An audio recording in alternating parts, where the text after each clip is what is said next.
Today we meet the English expression, I meant to.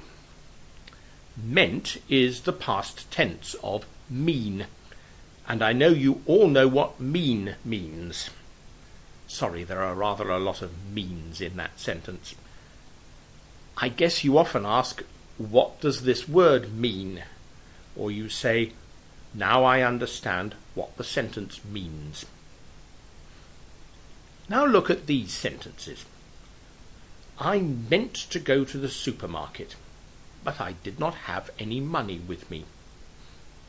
I meant to do my English homework, but my friend visited and we talked all evening. I meant to speak to my mother, but she was not at home when I telephoned. I meant to means it was my plan or my intention to do something. And it is an expression we often use when we have to explain why we have not done something. I meant to send her a postcard, but I could not find a stamp. I meant to meet my daughter in town, but I had to stay late at work for a meeting. Why am I explaining about I meant to in this podcast?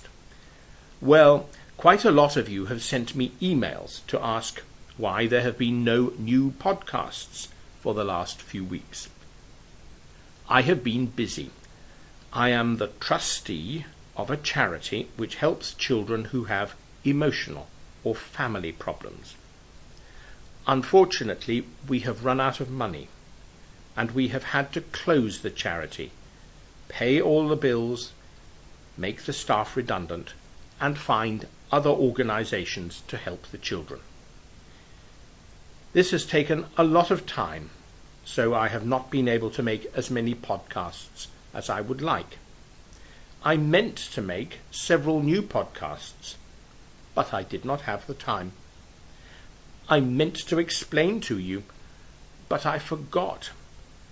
I did not mean to leave you in the dark, but I had so many other things to do. Here in England it is nearly the school summer holidays. I'm going to take a break, but I will be back with new podcasts early in September. Have a good summer. Goodbye.